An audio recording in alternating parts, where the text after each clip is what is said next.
El tesoro de David. Devocional sobre los Salmos. Por Charles Spurgeon. Salmo del 106 al 107. Salmo 106.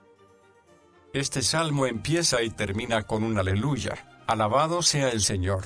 El espacio entre estas dos exclamaciones de alabanza está lleno de tristes detalles del pecado de Israel y la paciencia extraordinaria de Dios, y, verdaderamente, hacemos bien en bendecir al Señor tanto al comienzo como al fin de nuestra meditación cuando el pecado y la gracia son los temas. Es muy probable que fuera escrito por David. En todo caso, sus versículos primero y los dos últimos se hallan en el cántico sagrado que David entregó a Asa cuando éste trajo el arca del Señor. Primero de Crónicas 16, 34 al 36. Al estudiar este santo salmo considerémonos nosotros mismos entre el antiguo pueblo del Señor y lamentemos nuestras propias provocaciones al Altísimo, y al mismo tiempo admiremos su infinita paciencia y adorémosle debido a la misma. Que el Espíritu Santo lo santifique para el incremento de la humildad y de la gratitud. Versículo 1. Alabad a Jehová. Si David estuviera presente en iglesias en que hay cuartetos y coros que cantan, se dirigiría a la congregación y les diría, alabad al Señor. Nuestra meditación se refiere al pecado humano, pero en todas las ocasiones y ocupaciones es oportuno y beneficioso alabar al Señor. Dad gracias al Señor, porque es bueno. Para nosotros, criaturas necesitadas, la bondad de Dios es el primer atributo que estimula nuestra alabanza. Y esta alabanza toma la forma de gratitud, porque Él es bueno, de modo esencial, único y original, comunica y difunde su bondad, es el autor de todo bien y de ningún mal, es misericordioso y clemente e inclinado a perdonar, porque para siempre es su misericordia. El profeta, sin embargo, a lo largo de todo el Salmo celebra en muchos casos la forma en que el pueblo peca y fue detenido y herido. Y cuando propone que este salmo fuera cantado en la iglesia de Dios, Israel se hallaba bajo contrariedades y aflicciones. Con todo, exigió que Israel reconociera que el Señor es bueno, y que su misericordia es para siempre, aun en el acto de disciplinar al ofensor. Esta es, pues, una confesión verdadera y plena de la bondad divina que se hace no solo en la prosperidad, sino también en la adversidad.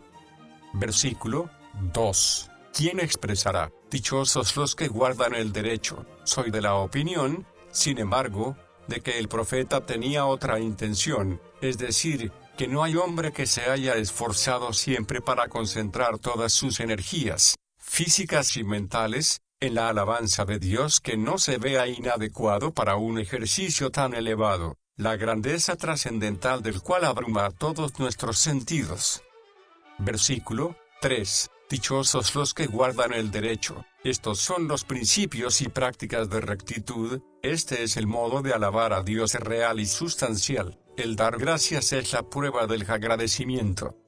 Versículo 4. Acuérdate de mí, oh Jehová, según tu benevolencia para con tu pueblo. No puedo pedir más, ni quiero pedir menos. Trátame como al menor de tus santos, y estoy contento. Debería bastamos si se nos trata como al resto de la familia. Si incluso Balaam no deseaba otra cosa que morir la muerte del justo, podemos estar contentos viviendo como viven y muriendo como mueren. Este sentimiento debería impedir el desear escapamos de las pruebas, persecuciones y disciplina. Esta ha sido la suerte de los santos. ¿Y por qué deberíamos nosotros escapar de ellas? Visítame con tu salvación, tráemela. Ven a mi casa y a mi corazón y dame la salvación que tú has preparado y solo tú puedes conceder. A veces oímos de un hombre que muere como resultado de la visitación de Dios, pero aquí tenemos uno que vive por la visitación de Dios. Jesús dijo a Zaqueo,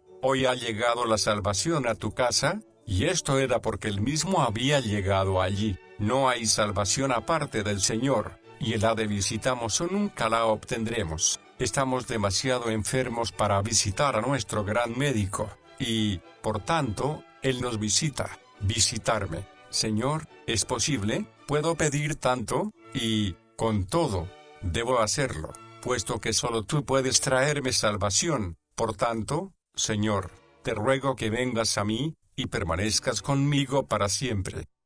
Versículo 6. Hemos pecado nosotros, como nuestros padres. Aquí empieza una confesión larga y particular. La confesión de pecado es la forma más apropiada para asegurarnos respuesta a la oración del versículo 4. Los hombres pueden decir que han pecado como sus padres, al haberlos imitado, cuando siguieron los mismos objetos, e hicieron de su vida la mera continuación de la locura de aquellos. Además, Israel fue una nación única en todo tiempo, y la confesión que sigue destaca el pecado nacional más bien que el personal en el pueblo del Señor. Ellos gozaban de privilegios nacionales y, por tanto, compartían la culpa de modo nacional. Hicimos iniquidad, hicimos impiedad. Así que la confesión se repite 3 veces, como muestra de la sinceridad de la misma. Los pecados de omisión, de comisión y de rebelión deberían ser reconocidos bajo distintos títulos, para poder mostrar un sentimiento apropiado del número y maldad de nuestras ofensas. Dios les dice que ellos se habían rebelado desde antes, como hicieron vuestros padres, lo mismo hacéis vosotros. Hechos 8, 51. La antigüedad no es un argumento infalible de bondad. Aunque Tertuliano dice que las cosas primeras fueron las mejores, y a medida que se distancian del principio se vuelven más pobres, pero ha de haberlo entendido solo de las costumbres santas, porque la iniquidad puede alegar antigüedad, el que comete un nuevo acto de homicidio puede hallar ejemplo de ello en Caín, la borrachera regresa hasta Noé, el desprecio a los padres, a Cam, la ligereza en la mujer, a las hijas de Lot. No hay pecado que no lleve canas encima, pero miremos más hacia atrás, a Adán. Aquí vemos cuál es la edad del pecado. Esto es lo que San Pablo llama el viejo hombre. Es casi tan viejo como la raíz, pero más antiguo que todas las ramas. Por tanto, nuestra restitución por Cristo a la gracia es llamada el nuevo hombre. Versículo 7. Nuestros padres en Egipto no entendieron tus maravillas. Los israelitas vieron las plagas milagrosas y se asombraron de ellas en su ignorancia, su designio de amor, sus profundas lecciones morales y espirituales, y su revelación del poder y justicia divinos. Esto no lo pudieron percibir. Una larga permanencia entre idólatras había embotado las percepciones de la familia escogida y la cruel esclavitud había dado lugar a una pereza mental. ¡Ay! ¿Cuántas de las maravillas de Dios nosotros mismos no las entendemos o las entendemos mal? Tememos que los hijos no muestren gran mejoría respecto a sus padres. Heredamos de nuestros padres mucho pecado y poca sabiduría. Ellos solo podían dejarnos lo que poseían. Vemos por este versículo que la falta de comprensión no es excusa para el pecado, sino que, en sí, es una acusación más contra Israel. Un pecado es un paso hacia otro peor. El no observar va seguido del no recordar, y el olvido del deber arrastra la desobediencia y la rebelión. No se acordaron de la muchedumbre de tus misericordias. ¿Qué eran estos amenazadores presagios y estos asombrosos anuncios de una ruina inevitable? Según ellos entendían, sino el fruto de su incredulidad o desconfianza de Dios. Y esto era otro pecado, una provocación. Las misericordias anteriores son olvidadas, sí, devoradas por la incredulidad, como las 7 vacas enjutas del sueño de Faraón devoraron a las gordas, y las dificultades presentes eran agravadas por la incredulidad, como si todo el poder de Dios no pudiera eliminarías o vencerlas, y no visitará el Señor en ira un pecado semejante. Su longanimidad y su paciencia. Fue contra la paciencia de Dios que pecaron los desagradecidos israelitas, porque incluso le acosaron con pecado tras pecado, una ofensa pisando los talones de la otra, las últimas peores que las primeras, hasta que todos los tesoros de gracia y perdón se agotaron y provocaron a Dios a que jurara, y jurara en su furor, y con propósito pleno de venganza, que nunca entrarían en su reposo. Versículo 8. Pero Él los salvó. Dice el versículo precedente, se rebelaron junto al mar, el mar rojo, o como dice el hebreo, incluso en el mar rojo, cuando las aguas permanecían como una pared a cada lado de ellos. cuando veían aquellas paredes de agua que el pueblo no había visto nunca, y veían el poder infinito de Dios llevándoles a tierra seca, incluso entonces se rebelaron en el mar, y a pesar de todo esto, el Señor los salvó como si no hubieran hecho nada. Y digo, ¿va el Señor a prodigar tanta gracia sobre un pueblo que estaba bajo la ley, y no prodigará mucha más gracia sobre aquellos que están bajo el Evangelio? Su nombre es Jehová Jireh, en el monte del Señor se verá, el Señor proveerá. ¿Necesitáis su presencia? Su nombre es Jehová Shammah, el Señor está aquí, Emmanuel, Dios con nosotros. Esperemos que estará con nosotros, por amor a su nombre. ¿Necesitas audiencia en la oración? Su nombre es el que escucha la oración. ¿Necesitas fuerza? Su nombre es fuerza de Israel. ¿Necesitas consuelo? Su nombre es la consolación de Israel. ¿Necesitas abrigo? Su nombre es ciudad de refugio. ¿No tienes nada y lo necesitas todo? Su nombre es todo en todos. Siéntate y busca nuevos nombres para tus necesidades, y los encontrarás, que Él tiene un nombre apropiado para ellas. Para tu provisión, Él tiene sabiduría para guiarte, y poder para guardarte, y misericordia para compadecerse de ti, gracia para adornarte, y gloria para coronarte. Confía en su nombre, Él salva por amor a su nombre. Versículo 10. Los salvó de mano del enemigo. Faraón se ahogó y el poder de Egipto quedó tan magullado que durante los 40 años del peregrinaje de Israel nunca fueron amenazados por sus antiguos amos.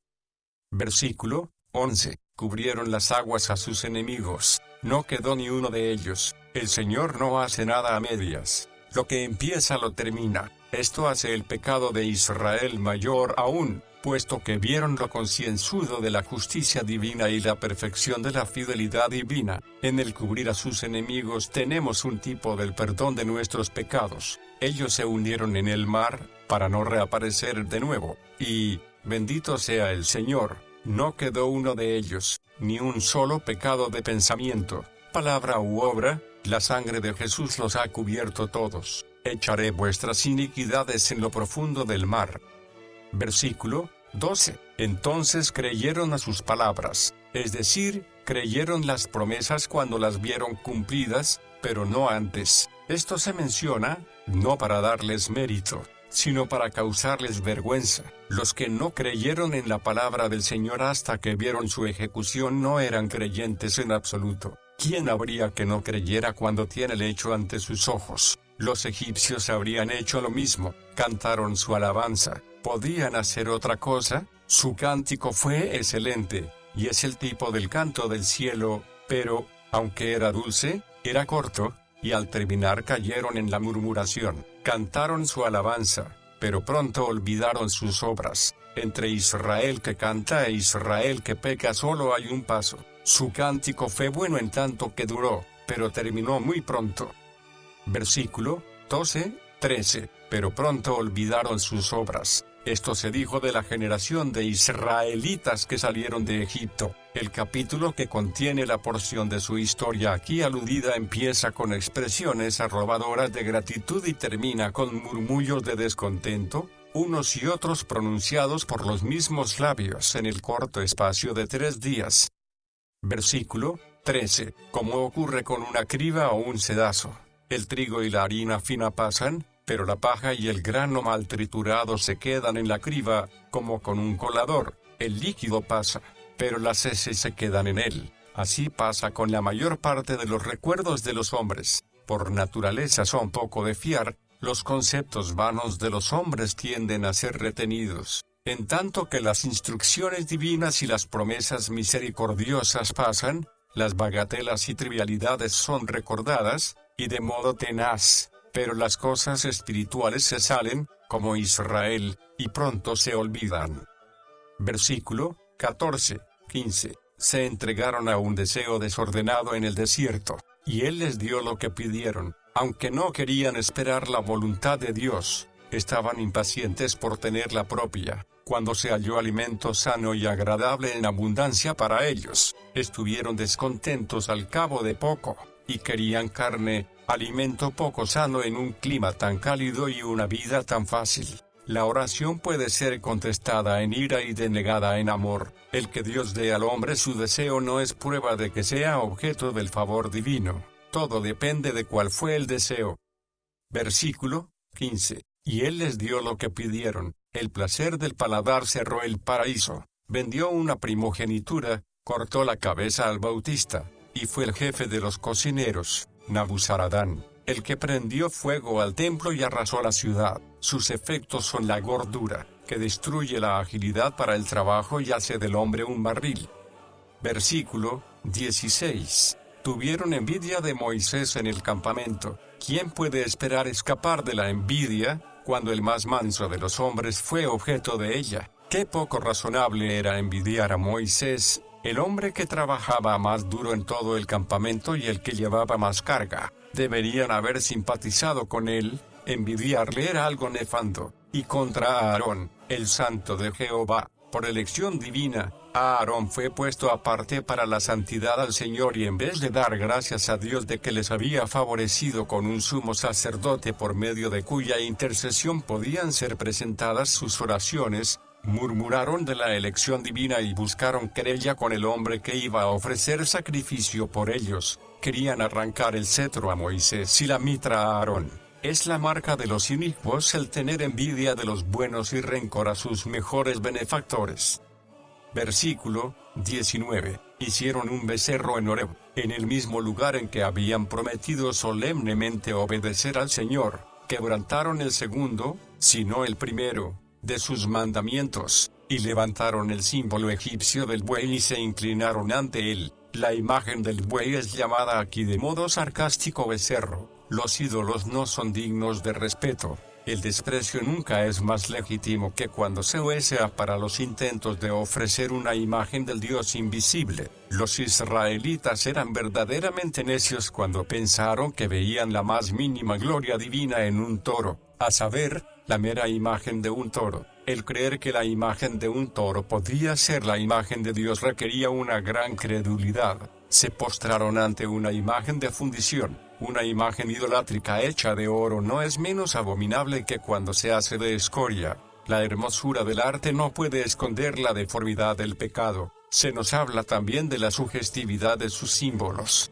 Pero, ¿de qué sirve esto cuando Dios nos prohíbe que los usemos? También es vano el alegar que esta adoración es del corazón. Mucho peor aún, esto, lo único que hace es aumentar la transgresión. ¿Y por qué un becerro? ¿No podían hallar una semejanza más apropiada a Dios entre todas las criaturas? ¿Por qué no un león, para mostrar soberanía? Una serpiente, para mostrar sabiduría. Pero la forma importa poco, porque si se quiere dar forma a Dios no puede hacérsele semejante a nada, siendo tan ilegítimo darle forma de ángel que de gusano, ya que el mandamiento nos prohíbe toda semejanza de cosa en el cielo arriba como en la tierra abajo. Éxodo 20:4. Pero probablemente prefirieron un becerro porque lo habían aprendido de los egipcios que adoraban al buey Apis. Así los israelitas pidieron prestado, Éxodo 12:35, no todo el oro y plata,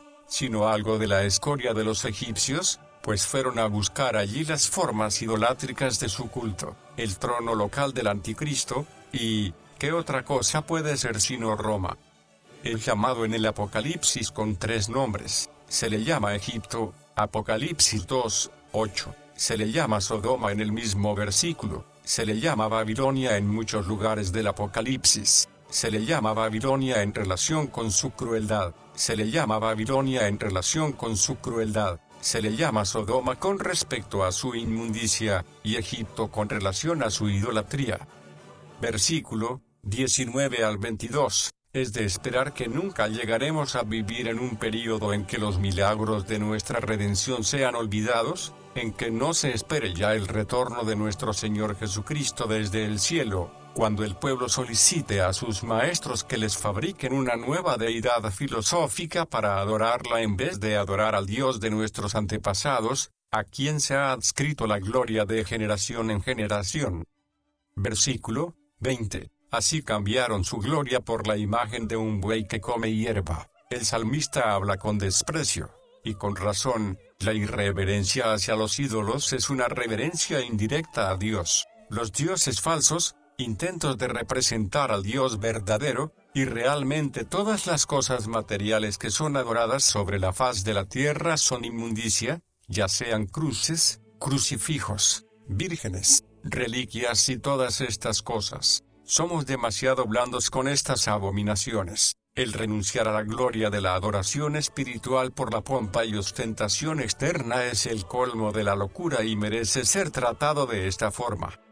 Versículo 23. De no haberse interpuesto Moisés su escogido delante de él, nosotros, por la misericordia infinita, hemos tenido a algunos como Moisés, hemos tenido quien nos repare las brechas, refuerce nuestros fundamentos y cubra algunos setos, pero todavía quedan brechas. No hay brechas en el seto de la doctrina. Si no las hubiera, ¿de dónde procederían tantas opiniones erróneas, blasfemas y desviadas entre nosotros? ¿No hay brechas en los setos de la autoridad civil y eclesiástica? ¿No pisotean las multitudes la magistratura y el ministerio, todos los poderes, humanos y divinos? ¿No hay brechas en el culto a Dios? ¿No pisotean muchos las iglesias, las ordenanzas y las mismas escrituras? ¿No hay brechas en el seto de la justicia cuando entran los toros de Basán, que oprimen a los pobres y aplastan al menesteroso? Amós 4:1.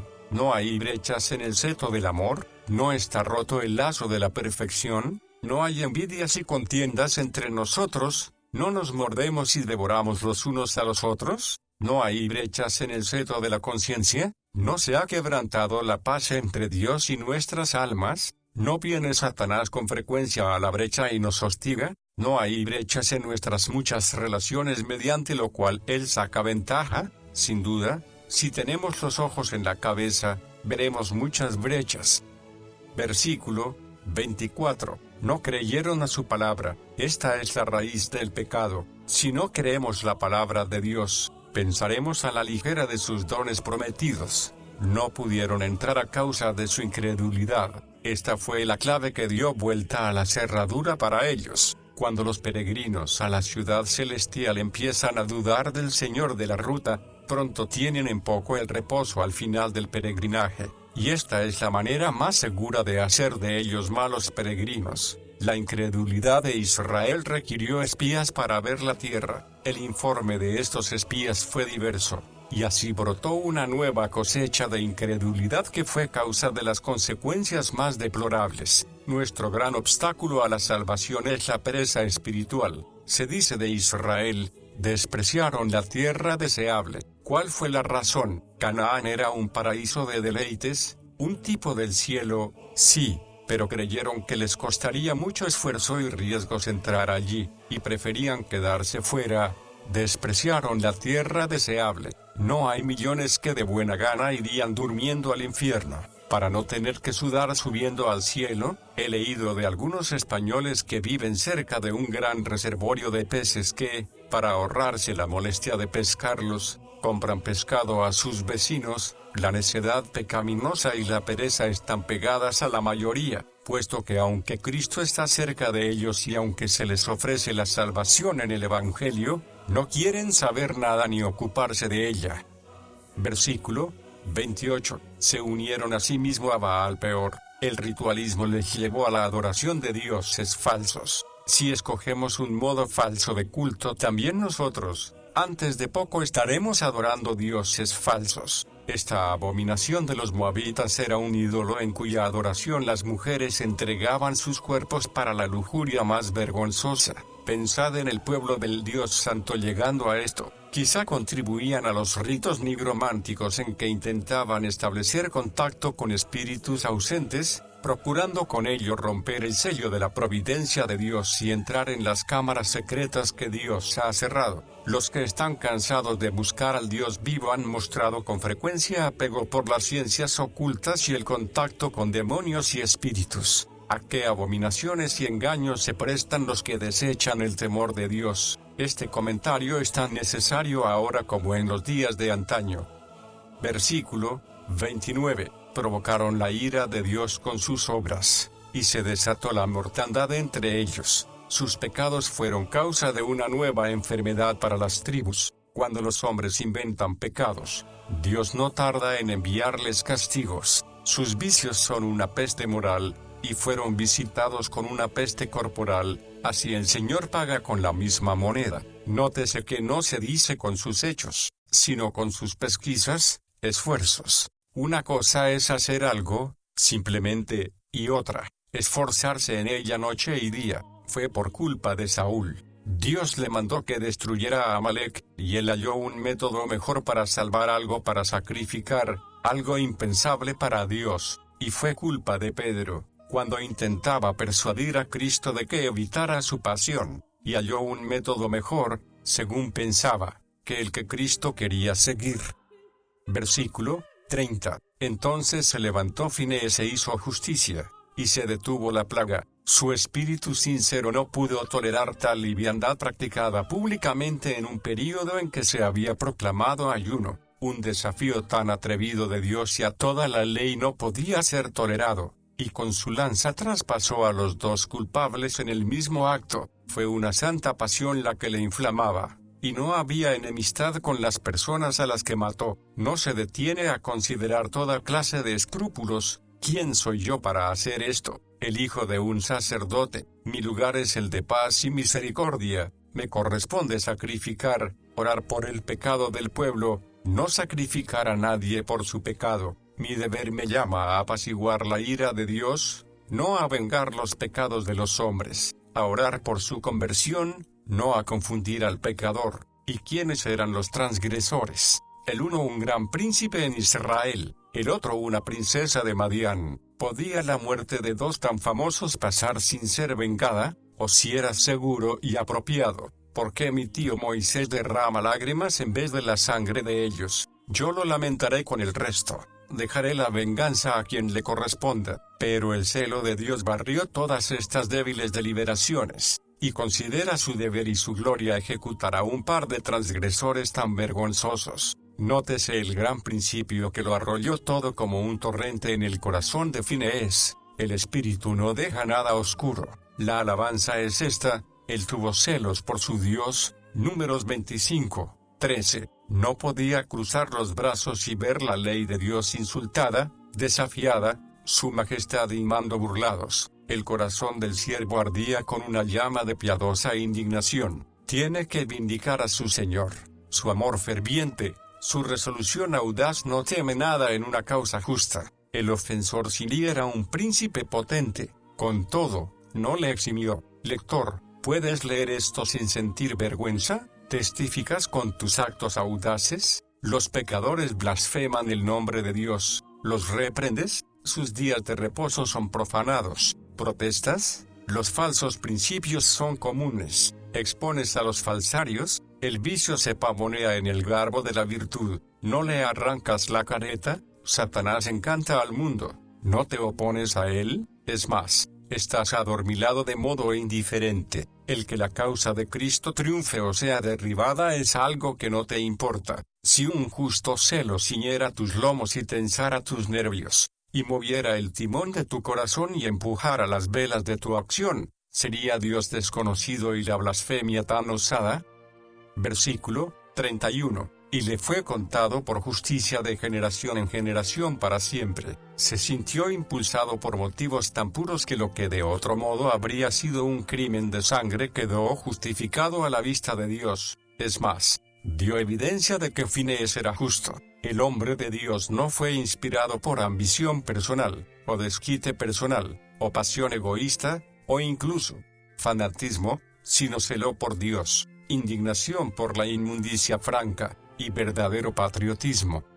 Versículo 32. Y le fue mal a Moisés por causa de ellos. Moisés al fin se cansó y se enojó contra ellos, y creyó que era inútil intentar mejorarlos. Podemos sorprendernos de ello, siendo hombre y no Dios. Después de 40 años de tolerarlos, el temple manso de Moisés cedió, y los llamó rebeldes y mostró su indignación no debida, y por ello no se le permitió entrar en la tierra que él había deseado heredar. Verdaderamente, pudo contemplar la buena tierra desde la cumbre del monte Pisgah, pero le fue negado el entrar en ella, y por ello le fue mal. Fue el pecado de ellos lo que le había indignado, pero él tuvo que pagar las consecuencias. Por claro que sea que otros tienen más culpa que nosotros, siempre debemos recordar que esto no nos excusa.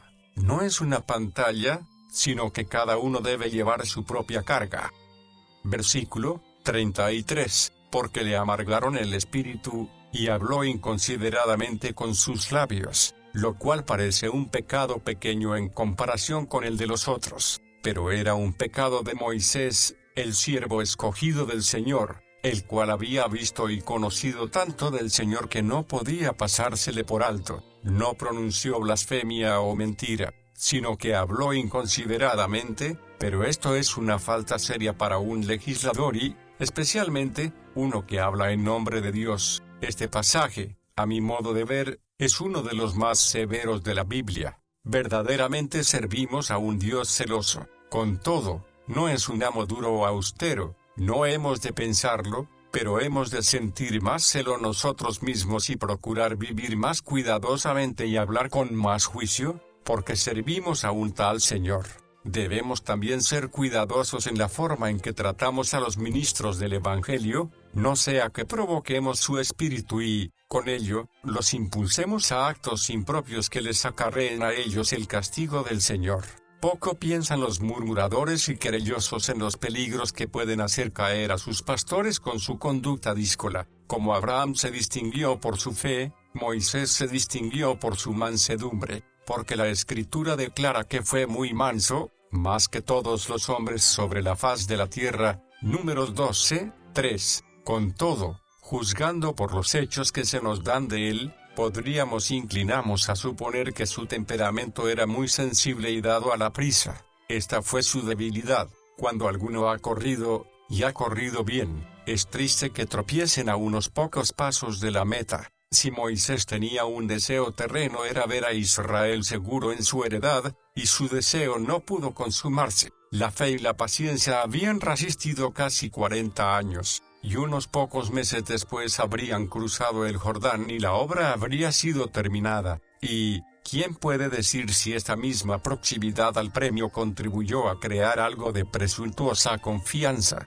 La sangre de Moisés sirvió dentro de él, y no se comportó como el más manso de los hombres. Bienaventurado el hombre que teme constantemente, bienaventurado el hombre que, aunque pasen los años sin que haya habido un intento de robo en su casa, todavía asegura las puertas y ventanas con barrotes y cerrojos. Hace notar, la gracia de Dios es tan necesaria para crear un temperamento recto en el cristiano al romperse un plato como cuando muere un hijo suyo, y como nadie puede decir cuando amanece el día si aquel será el que le presente la mayor prueba de su vida. Qué prudente es orar sin cesar. Sosténme conforme a tu palabra. Versículo 34. No exterminaron a los pueblos que Jehová les dijo. Es un gran mal entre los que profesan religión el no sentir celo por la destrucción total del pecado, dentro y fuera. Hacemos alianzas de paz donde deberíamos proclamar guerra a muerte. Alegamos un temperamento constitucional para defender nuestros hábitos, o bien la necesidad de nuestras circunstancias, o cualquier otra excusa pobre para justificar el contentamos con una santificación parcial, si es en realidad santificación en absoluto. Somos lentos en reprender el pecado de los otros y estamos dispuestos a hallar excusas por los pecados respetables, que, como Agag, andan con paso afectado y primoroso. La medida de nuestra destrucción del pecado no ha de ser según nuestra inclinación, o el hábito de los otros, sino según la orden del Señor. No tenemos garantía para obrar con benignidad con el pecado, sea el que sea. Versículo 35. Antes se mezclaron con los gentiles, imitaron sus costumbres, teniendo bastantes faltas propias, estaban dispuestos a ir a la escuela de los inmundos cananeos y educarse mejor aún en las artes de la iniquidad. Era cierto que no podían aprender nada bueno de hombres a quienes el Señor había condenado a una destrucción total. Pocos desean ir a la celda del reo para aprender. Con todo, Israel se sentó a los pies del maldito Canaán y se levantó diestro en toda abominación. Esto también es un error común y grave entre los que profesan religión, cortejan la compañía del mundo e imitan las costumbres mundanas, a pesar de que son llamados a dar testimonio contra estas cosas. Nadie puede decir el mal que ha venido de la locura de la conformidad con el mundo.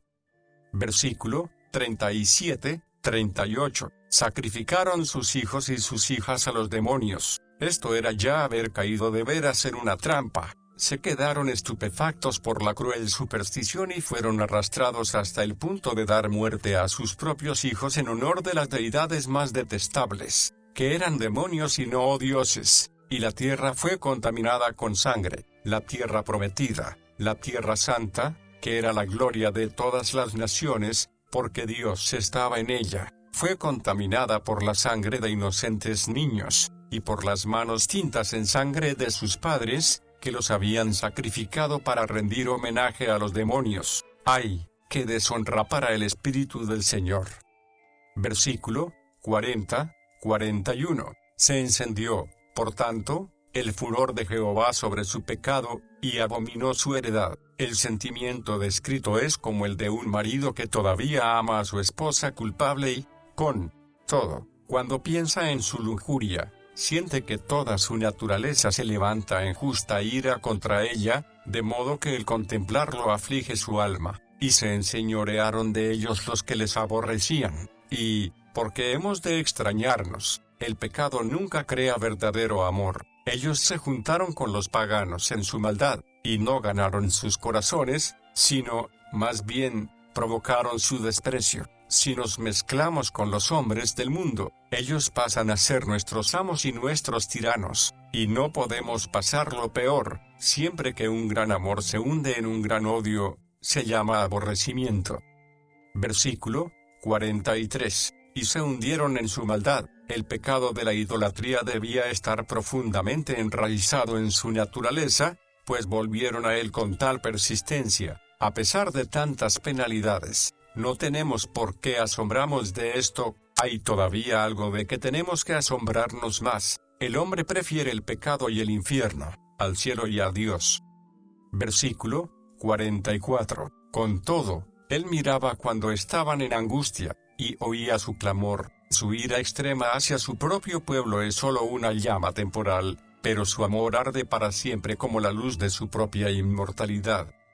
Versículo 48. Amén. Martín Lutero dijo una vez de la oración dominical: "Oh Padre nuestro", que era el mayor mártir de la tierra, porque era usado tan frecuentemente sin reflexión ni sentimiento, sin reverencia ni fe. Este comentario inesperado, tan verdadero como triste, se aplica quizá con más fuerza todavía a la palabra amén, una palabra que se usa con frecuencia sin la debida reflexión, sin ir acompañada del sentimiento que debería despertar, pierde su poder por esta misma familiaridad, y aunque está constantemente en nuestros labios, ya se exanime en nuestra alma, y Lutero ha dicho: en verdad, según es el amén, así ha sido tu oración. Aquí termina el libro cuarto del libro de los Salmos.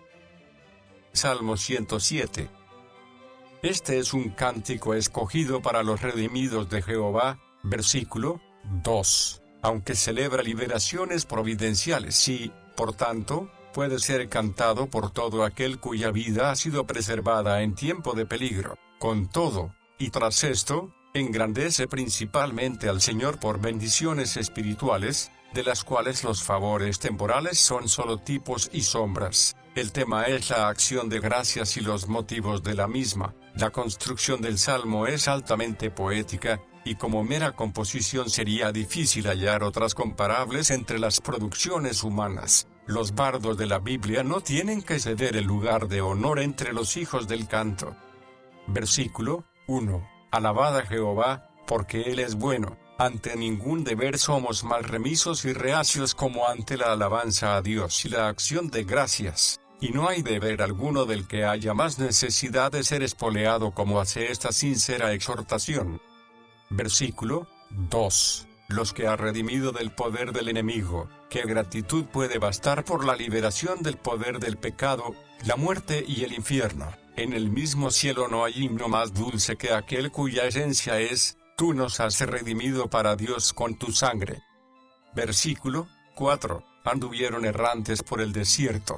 Ha perdido el camino. Cuando estaba en el mundo no tenía dificultades, el camino era tan ancho que no podía equivocarse al seguirlo. Pero cuando la obra de la gracia divina empieza en el corazón del pecador, pierde el camino, no puede hallar su camino en el mundo, Dios le guía fuera de él, como llevó a Lot fuera de Sodoma, por la soledad sin camino. La ruta del viajero en la soledad es desolada, y cuando deja incluso esta pobre senda desértica para ir mucho más allá del camino hollado por los hombres, se halla en una situación muy apurada. Un alma sin simpatía está a los bordes del infierno. Una soledad sin camino es una invitación al abatimiento.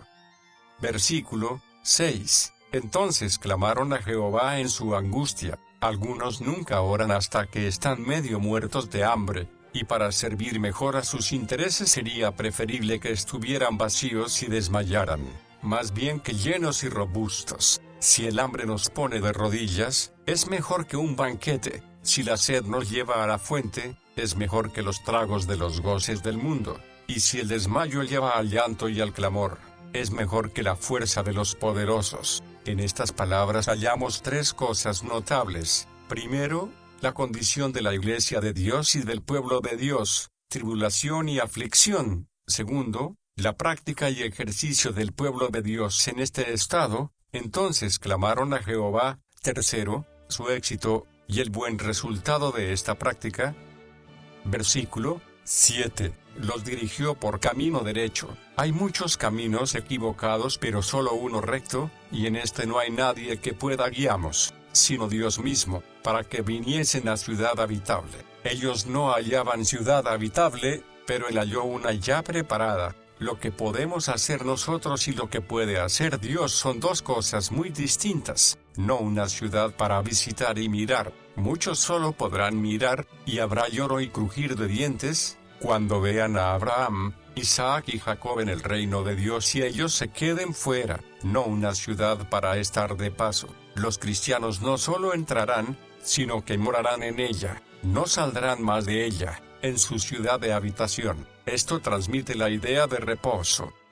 Versículo 8. Alaben la misericordia de Jehová. El original dice, ojalá que la confesaran al Señor, tanto en secreto como en público. Este es el alquiler requerido por Dios. Está contento de que tengamos el bienestar de sus bendiciones, para que redunde en su honor. Este era todo el pago que Cristo requería por sus curaciones. Y de decir lo que Dios ha hecho por vosotros. Las palabras parecen ser poca cosa, una recompensa muy reducida. Pero Cristo, dice Nacianceno, se llamaba a sí mismo la palabra, el Verbo, y sus maravillas para con los hijos de los hombres. Los hijos de los hombres son tan insignificantes, tan endebles, tan inválidos, que es una gran maravilla que el Señor haga algo por ellos. Pero Él no está contento con hacer obras pequeñas. Ostenta su sabiduría, poder y amor para ejecutar maravillas en favor de aquellos que le buscan.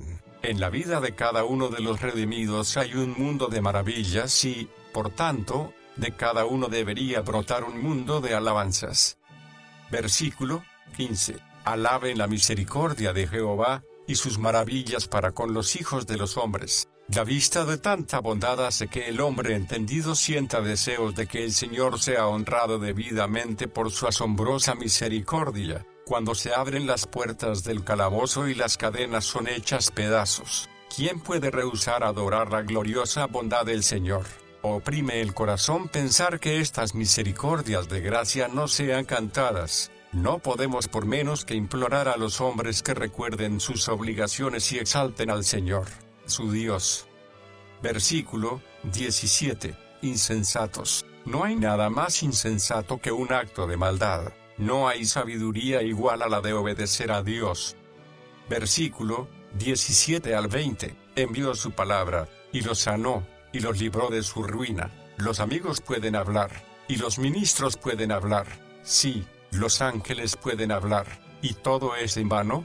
Las heridas son incurables, a pesar de todas las palabras, pero, si habla Dios, el alma moribunda revive. Esta palabra es el único bálsamo que puede curar la conciencia herida. Envió su palabra, y los sanó. La conciencia es un preso bajo el poder de Dios. Él la retiene, sus grillos entran en la misma alma, lo hace con su palabra, y verdaderamente Él es el único que puede encerrarla o soltarla. Ni el mundo entero es capaz de abrir la puerta de hierro, soltar sus grillos y dejar al pobre preso en libertad, hasta que Dios dice la palabra.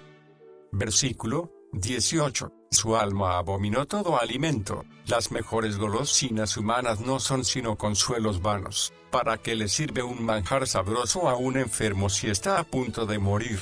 El oro y la plata, las tierras y casas, deleites para el codicioso, le producen asco. La carne de Cristo es verdadera comida. Juan 6, 55. Aliméntate de él por fe, en salud y enfermedad. Nunca le detestarás. Su carne es la verdadera comida deseable, comida que no nos sacia, no nos saita. Versículo 20. Su palabra lo sanó. Su palabra que es el Verbo, a saber, la segunda persona de la deidad, nuestro Señor Jesucristo, el Verbo que fue hecho carne y habitó entre nosotros. De este Verbo divino habló de antemano el Antiguo Testamento que se levantaría con la gloria del sol de la mañana, trayendo salud en sus alas para nuestras dolencias. Y, según el Nuevo Testamento refiere, Jesús anduvo por toda Galilea, predicando el Evangelio del reino y sanando toda clase de enfermedades y dolencias entre la gente. Curó la enfermedad corporal milagrosamente, para mostrar que Él era el médico todopoderoso del alma, y es notable que Él nunca rechazó a ninguna persona que solicitara ser curada exteriormente por Él, para demostrarnos que nunca echa a nadie que le pide curación espiritual. Versículo 23. Los que descienden al mar en naves. La navegación era tan poco practicada entre los israelitas, que los marineros estaban aureolados con una especie de misterio, y su oficio era considerado como singularmente audaz y peligroso. Las historias relacionadas con el mar eran escuchadas con emoción, y el que había estado en Ofiro en Tarsis y había regresado vivo era tenido como un héroe, un marino viejo al cual había que escuchar con reverente atención. Los viajes por mar eran vistos como el descender a un abismo. Descienden al mar en naves, en tanto que nuestros marinos, hoy, hablan precisamente de alta mar. Versículo 24. Y sus maravillas en las profundidades. No todos los creyentes tienen la misma experiencia profunda, pero con buen fin, para que puedan hacer negocios por él. El Señor envía a algunos de sus santos al mar de las tribulaciones del alma, y allí ven las maravillas de la gracia divina, que los demás no conocen. El navegar por los abismos de la depravación interna, las inmensas aguas de la pobreza, las olas de la persecución y las marejadas de la tentación necesita a Dios por encima de los demás, y le encuentran. Versículo 28. Entonces claman a Jehová en su angustia. Aunque ya han agotado los recursos, aún pueden orar, su corazón está derretido, y se desparrama en gritos pidiendo ayuda. Dios recibe noticias con más frecuencia de las personas afligidas que de las que se hallan en bienestar, tranquilas y fuera de peligro. El hijo pródigo era muy altivo y decidió que no regresaría nunca, hasta que la necesidad le empujó a hacerlo. Entonces oyó palabras de amor de su padre. Agar era orgullosa en la casa de Abraham, pero humilde en el desierto. Jonás estaba durmiendo en el barco, pero despierto y orando en el interior de la ballena. Jonás 2, 1. Manasés vivía en Jerusalén como un libertino, pero cuando estaba encadenado en Babilonia, su corazón se volvió al Señor. Segundo de Crónicas 33, 11, 12. Las enfermedades corporales forzaron a muchos, según el Evangelio, a acudir a Cristo, en tanto que otros que disfrutaban de salud no le reconocieron. Uno podría pensar que al Señor le produciría disgusto escuchar estas oraciones que son impulsadas solo por el deseo de salir del peligro y no por el amor y la sinceridad del corazón, si no hubiera habido la desgracia de la ceguera, la cojera, la parálisis, las fiebres. En los días de Cristo, no habría habido tantos que acudieran a él en tropel. Versículo 29. Cambia la tempestad en sosiego. La imagen es esta: los hombres, antes de ser redimidos, son como un barco en un mar tormentoso, agitados por las pasiones, lanzados de acá para allá por los cuidados y angustias, arrebatados por las tentaciones que nunca están en reposo. Este es su estado más calmado en los días sonrientes de la prosperidad, pero vienen las aflicciones del pecado y Satanás, y el mundo se levanta en una violenta tempestad, de la cual no permiten escapar ni el ingenio ni la fuerza. El hombre será engullido por las olas voraces, a menos que el mismo Dios que creó el mar hable y diga: paz, sosiégate. Nos hallamos en la misma situación que los apóstoles cuando estaban solos por la noche en medio del mar, y el viento y las olas les eran contrarios. Remaban contra ellas en vano, hasta que Cristo se les acercó, andando sobre el mar,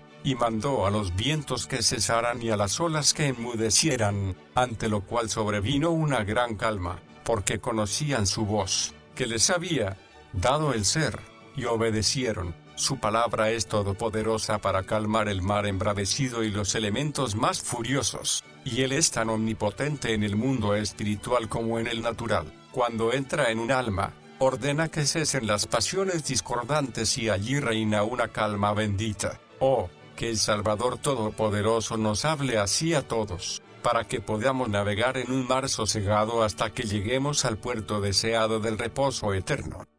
Versículo 30. Luego se alegran, porque se apaciguaron. Nadie puede apreciar tanto este versículo como el que ha estado en una tormenta en el mar. No hay música más dulce que el ruido que hace la cadena al ser arrastrada por los marineros cuando dejan caer el anda. No hay lugar que parezca más deseable que la bahía o ensenada en que el barco se halla en reposo, y así los guía al puerto que deseaban. Cuanto más desapacible es la travesía, más anhelan el puerto los marineros, y todos vemos el cielo como un puerto cuando se multiplican nuestras tribulaciones.